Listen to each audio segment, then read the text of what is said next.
Well, Rowan Williams was born in Swansea and spent his early life there, went to school in Swansea. Eventually he went to Cambridge, to university, to study theology, and then to Oxford to do a research degree. From that time on, his life was split between the university, mostly Oxford and Cambridge, though he taught for a while in Mirfield College up in Yorkshire. Split between the university and the church. He was someone who straddled both worlds for quite a long time. So, for instance, he spent some time in Cambridge when he taught at Westcott House, which is an ordination training college, then became Dean of Clare College, and whilst Dean of Clare College was also a curate in a church in North Cambridge.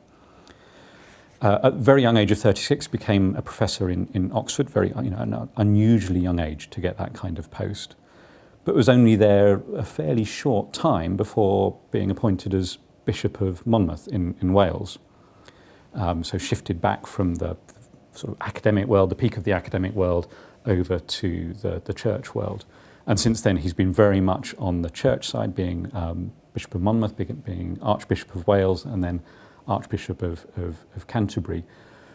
But while he's been on that church side of his career, he's still kept up with the academic conversations, participating sometimes in academic conferences, writing academic works. So he's kept a foot in both worlds.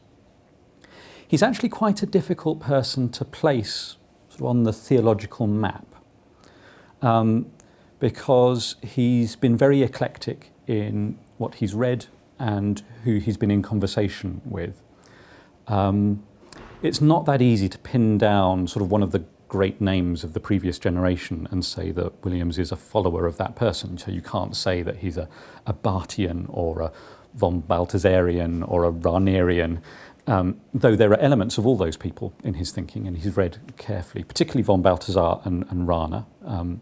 They had an influence on him. But he's remained quite independent of them as well. He's always been a critical friend of those big names. I think if one pays attention to the trajectory he took, then he was an Anglican theologian right from the beginning, immersed in a range of Anglican authors and in conversation with various other Anglican thinkers as he sort of grew to theological maturity. But in conversation with Orthodox thinkers, particularly Russian Orthodox thinkers. He wrote his thesis on Losky and was involved in sort of Anglican Orthodox conversations during his time as a PhD student. And I think the easiest way to characterize sort of where he started off theologically is that he was in that end of English and Welsh Anglicanism, which was resonant with and familiar with Orthodox, mystical, spiritual and monastic traditions of thinking. So in the background of a lot of his writing is quite deep immersion in those sort of spiritual traditions of Orthodox writing as they've been received in and responded to by Anglican authors. And then once he had his own theological career as an academic teacher, he was teaching on a range of figures from the history of Christian theology, history of Christian spirituality. And so people like, at one end of the spectrum, maybe Luther, or a medieval thinker like John of the Cross.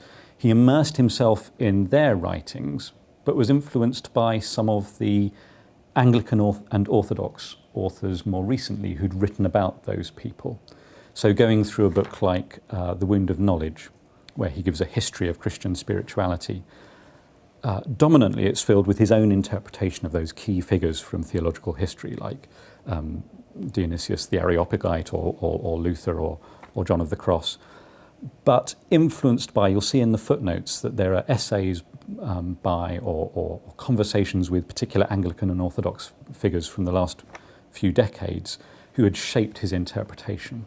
So he comes from that kind of Anglican Orthodox spiritual tradition.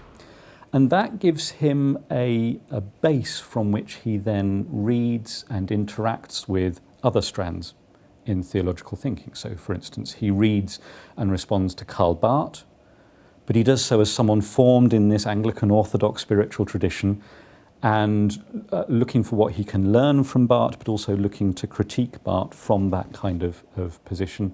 And similarly with von Balthasar, with Rowan, later on when he becomes a sort of fairly close reader of Hegel, some of the accounts you'll see of Rowan Williams' thinking sort of suggest that he's a Hegelian with a capital H, and that Hegel is a major independent influence.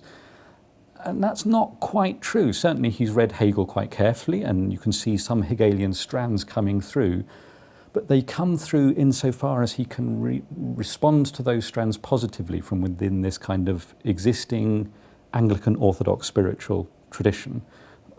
Hegel matters insofar as Hegel helps Williams articulate and think more deeply about that existing theological tradition in which he's immersed. And it's not a theological tradition which features very prominently on the kind of maps of theology that most of us learn about in our undergraduate and graduate training. It's not sort of one of those categories that looms large in the theological world. But there are individuals, someone like Donald McKinnon, or before that Austin Farrer, various thinkers in the Anglican world who feed through into the kind of theological world that Williams inhabits.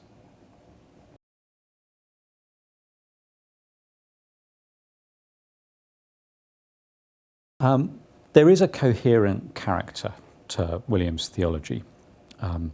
It has a recognisable feel. If you read some of the stuff he's written most recently and then go back and look at some of the stuff he wrote right back at the beginning of his academic career, there are differences. He's learnt a lot in the intervening time, but there's a similarity of tone and a similarity of content right across the whole of his life so far. Now, in terms of tone, I think one of the most noticeable things is that there's a constant mixing of what you might call theology, doctrinal theology, philosophical theology, with, on the one hand, Christian spirituality, a deep concern with how these theological truths play out in the lives of individual disciples as they seek to follow their Lord more closely and more deeply, and with what you might call politics, not necessarily party politics, but questions about how we organise ourselves as corporate entities, as the church, but also as a society more.